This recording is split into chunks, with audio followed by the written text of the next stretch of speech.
Hey there, viewers, and welcome back to the South Main Auto Channel. That's a 2000 Jeep Cherokee, plain old Cherokee with the big 4.0 in it, the big inline 6.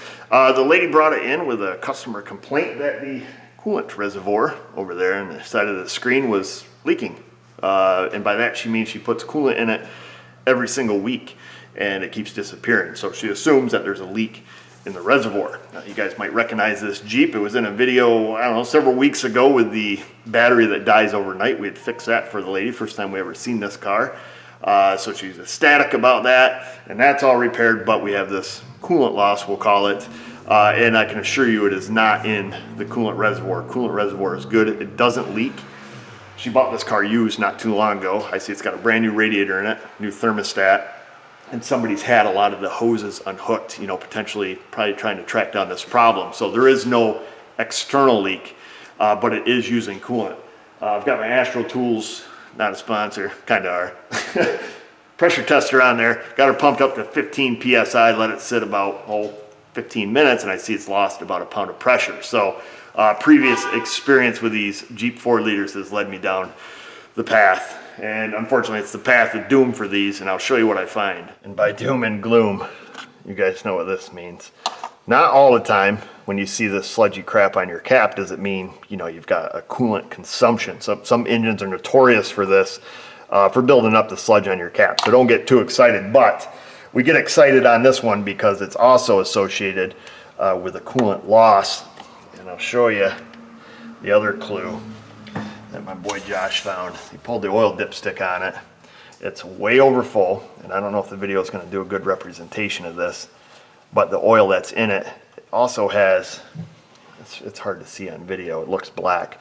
It has a pretty distinct chocolate color to it. It's not quite clean oil, and it's not just your dirty black oil, it's the brown sludgy oil, which is usually a pretty good indicator that there's coolant in it. If you're trying to chase this problem and you're going through a little tiny bits of coolant, you can always send in an oil sample to like Blackstone Labs or Napa or wherever and get it checked, and they'll check for coolant in your oil. But we're fortunate enough that this head is broke where we can see it, and that's right down the oil hole, so we don't even have to pull the valve cover. Let me get in here with a blaster. We'll blast through some sludge. We'll get that cleaned out, and then I've got the old endo, and we'll go in here and we'll see if we can get her up on the screen here. And I've still got pressure on the system. Let me see if I can't find the crack for us. See if I can shine that in there. If we can watch the good times flow. There we go. Get some light where we need it, which I can never get it where we need it. Right there's the bottom of a valve spring, and you can see the water starting to accumulate. If I can get the light just right. So you see the water droplets starting to accumulate out of that crack in the head, and it's going to form a droplet right there. See if I can pull out a little bit. And eventually that droplet will get bigger and bigger, and then it will just slither its way right down into the oil pan. And you can see, hopefully you can see if I can get the lighting just right. Ooh, the droplet's shiny right now. That crack extends all the way across what would be the whole pedestal that holds the rocker arm on. Unfortunately, I can't get the light just right that we need, but you'll see that water droplet will start to grow.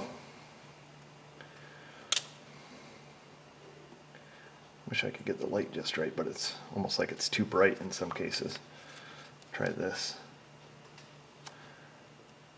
I never claimed to be a Steven Spielberg, but you catch my drift. That water droplet will get big enough that it just will slither across the head there pretty soon.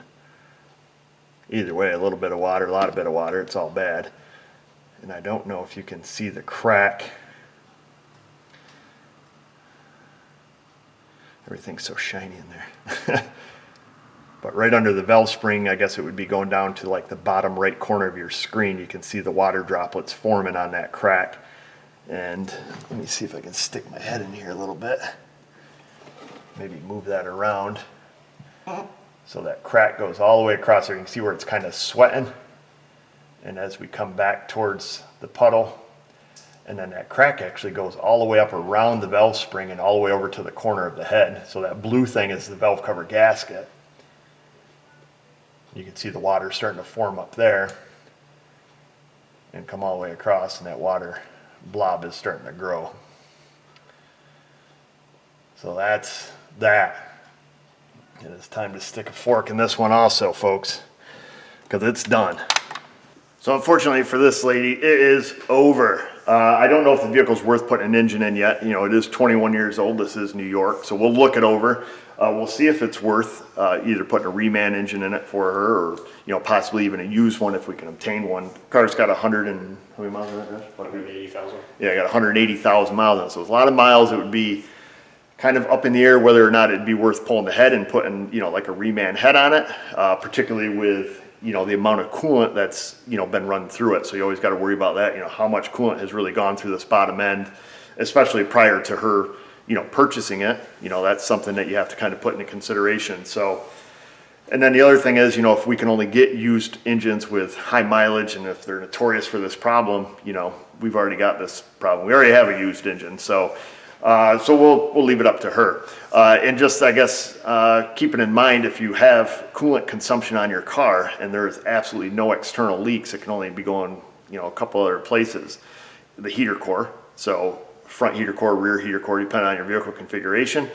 Most people are pretty keen to that because even if it's a really tiny leak on a heater core, not even dripping in the heater box, you can smell it. It's quite pungent. This is long before it turns into, hey, my passenger floor is wet, my windows are steamy. We took a heater core the other day out of Pontiac Torrent, and I mean, this thing had just the tiniest bit of orange on it, and you could smell it. So heater core, internal leaks like that, heater core front or rear, it could be going out the tailpipe, or it could be going in the crankcase, and that's about the only things I can think of, right offhand. Obviously, it'd be a lot better if it was a heater core. They're easy to do. So a couple ways you can check that is you can pressurize your cooling system. If you suspect it's going in the crankcase, pressurize it, leave it set overnight pressurized cold, and then the next day, crack that drain plug loose, because all the water is going to go to the bottom because oil floats on water, or water sinks in oil, however you look at it. And when you crack that drain plug loose, just don't yank it right out, but just pull it loose a little bit, and you'll see, if there's, a teaspoon of water sitting on the bottom of the oil, if it's not all coagulated like this, it will, come right out. So that's one way to do it. Multiple ways you can check for, internal combustion leaks. You can use one of the dye leak checkers, if it's burning it, because typically if coolant's getting in the combustion chamber, combustion gas is getting back into the radiator. You've seen me test them like that. You've seen me use the WPS 500, you see me use a pulse sensor. There's all different ways to tell, is there combustion getting in the radiator? So that's all I got for you. Why don't you guys go down there for me into that comment sections, questions, comments, criticisms, concerns, while you're down there, subscribe, ring that bell, get your notifications. And just remember, viewers, if I can do it, you can do it. Thanks for watching.